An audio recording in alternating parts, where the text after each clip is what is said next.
everyone, Will here from Mature Minded Gamers, and today we're going to be bringing you our review for Terraforming Mars Ares Expedition from Stronghold Games. This is a 1 to 4 player game that ages 14 and up, plays in around an hour. A lot of fun, a very awesome take on Terraforming Mars. Let's show you how the game works right back with our thoughts.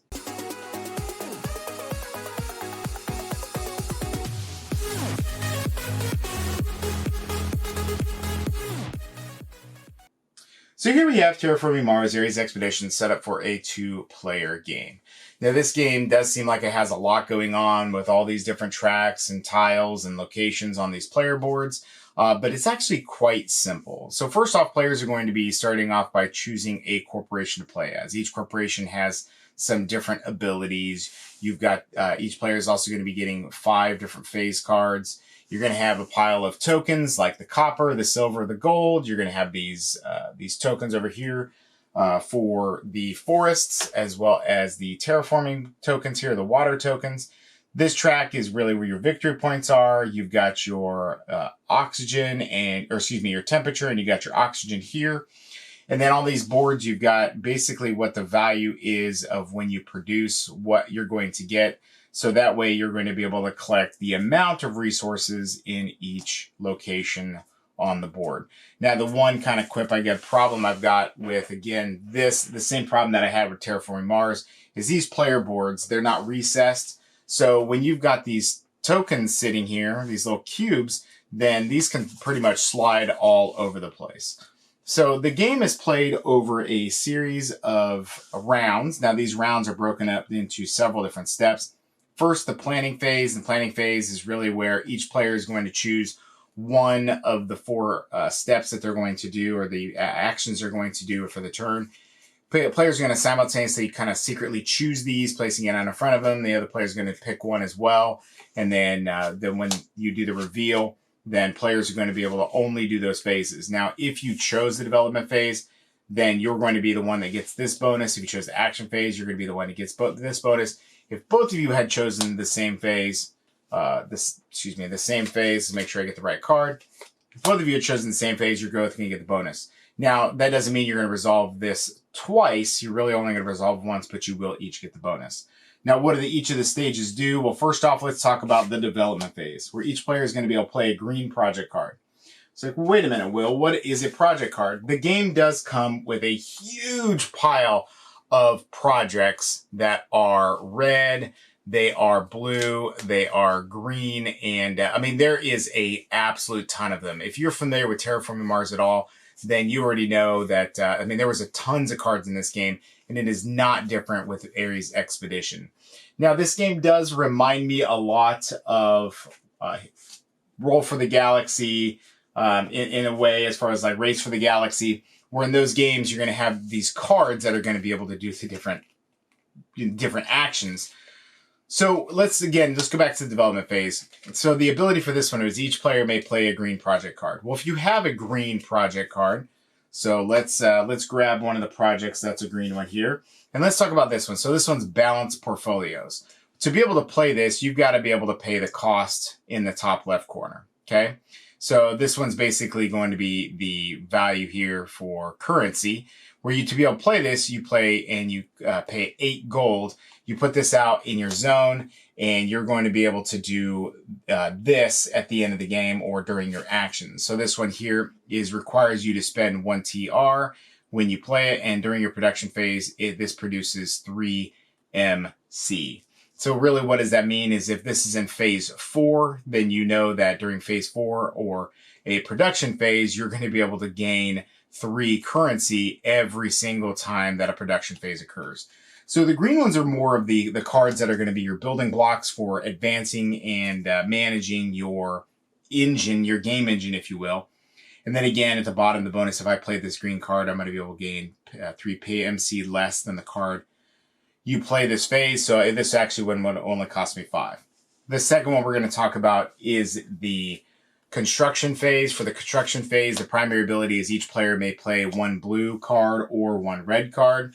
So those cards would consist of something like this, which is the advanced alloys. So effect is each titanium you have reduces the cost of this symbol cards an additional 1 MC. Each steel you have reduces the cost of the building cards an additional 1 MC. So really what that does is these symbols, like, oh man, there's so many symbols. Man, after you kind of played the game, it really kind of starts to make sense, where the symbols are all on the left side of the card, and cards will like kind of play off of each other, which makes it pretty neat to be able to have an engine building game where every card you add is going to add to your chain. It does it really, really well, just like Terraforming Mars. So this one, again, let's stay out and play to be able to do different effects. Now, the red cards you play are more like, like one-time events, okay? So you'd raise the temperature 1 step, and then you'd flip an ocean tile. So if I had the 25 MC to play this one, then I'd be able to raise the temperature 1 step, so this would go up 1 step, and then I'd be able to flip one of these ocean tiles, getting its bonuses, so it's going to tell me I get a project card. Again, drawing from the huge pile of cards that are available in the project's deck. Now, the next one that you're going to see here on this construction ability is bonus. Draw a card or play an additional blue or red card this phase. That still means you have to pay for it. The next one we're going to talk about is step 3. And step 3 is find the step 3 card here. Step 3 is the action phase. With this ability, each player activates any action effects and standard actions. So when you look at some of the cards on the project cards do have action. So let's grab one of those real quick here. For example, let's say you have the community gardens, where action you can gain 2 MC. If you choose the action phase this round, also gain 1 plant. So that doesn't mean you're going to gain the generation of 1 plant. That means you're going to gain 1 plant, where copper counts as 1, silver counts as 5, gold counts as 10. So you're just going to say, hey, if I chose that one, I'm going to gain 2 of the plants. Now, the plants are going to be all pay for different things, which we'll go over here in just a few more minutes. Now, next up, we're going to talk about is the production phase, which is a lot of the meat and potatoes of how you're going to be able to generate these numbers. So over so many courses, you're going to be, I'm playing all these cards, but I'm running out of active resources I have in my pool. So let's say, a couple courses later, we have accumulated a little bit of resources, and we played, and we've kind of whittled it down to, you only have a few pegs left here. When you do this, I'm going to be able to gain my difference. So like, let's say these numbers are gone up a little bit. All right. So at this point, what we'd be able to do is you would gain resources equal to certain values that you have. So for example, here, you would be able to gain 4, okay, plus your score here, which is 5. So I would gain 9 total money. I would gain 4 cards. I would gain 3 heat.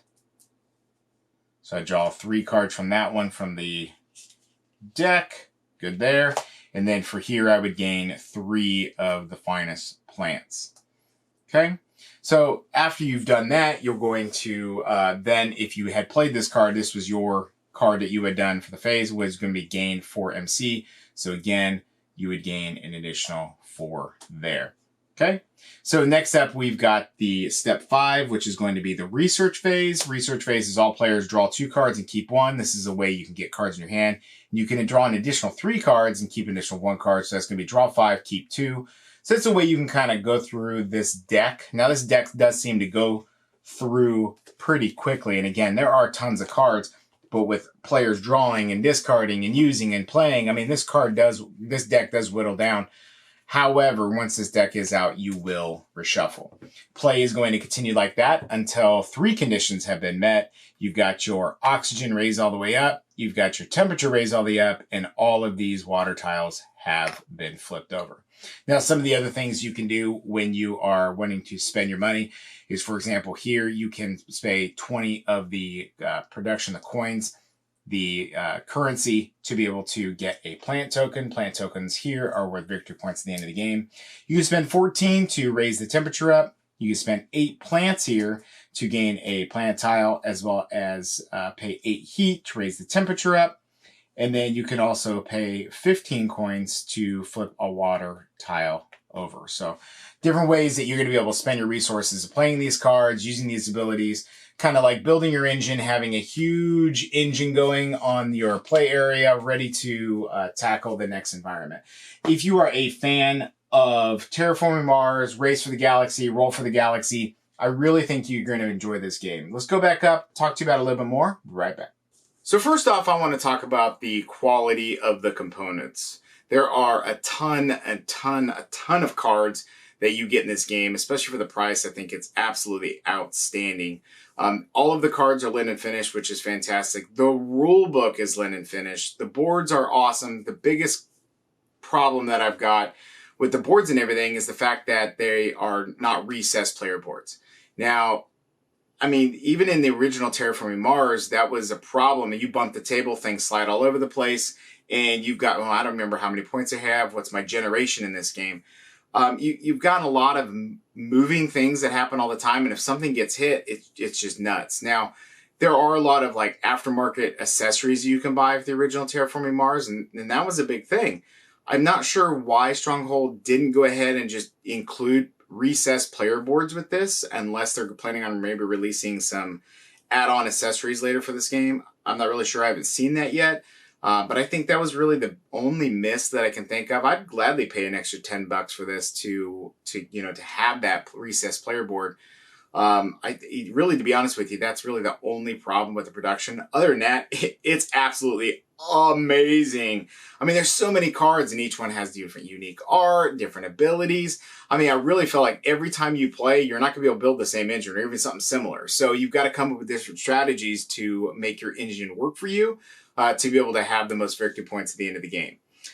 So component quality, absolutely amazing. Now, something I talked about in the actual review, as far as like showing you how the game works, is the fact that this game is a lot like Race for the Galaxy and Terraforming Mars. If they had a love child, that's what Terraforming Mars Ares Expedition would be.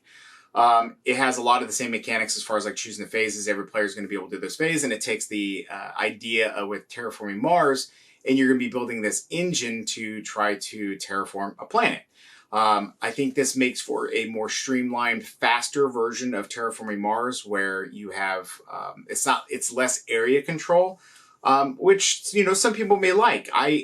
Personally, I like this one better than Terraforming Mars. I'm probably the exception to the rule here, but I think this one is a faster gameplay. And I really do enjoy Race for the Galaxy. I like the theme of this quite a bit, and I love all the components, component qualities. I mean, that's to say, as far as like, this isn't a review for Race for the Galaxy, but Race for the Galaxy, the component quality wasn't the absolute greatest. And Stronghold just knocks it out of the park with this. And a fun game, quick, easy, enjoyable. Once you kind of get the idea for the icons down and understanding of what things kind of do and how things kind of combo, I think after your first play session, you're going to be off to the races with a very enjoyable experience. A very high recommendation from us here at Mature Minded Gamers, one that I do not feel you should pass up if you are a fan, again, of either Terraforming Mars or Race or even Roll for the Galaxy. All right, everybody, this has been Will from Mature Minded Gamers, and we would love to have you join us on our Discord, our Facebook. Give us go ahead and throw down a like or a comment down below. If you don't mind, go ahead and hit that subscribe button when you want to be notified on all of our other great content at maturemindedgamers.com. So until next time, everyone, stay safe and take care.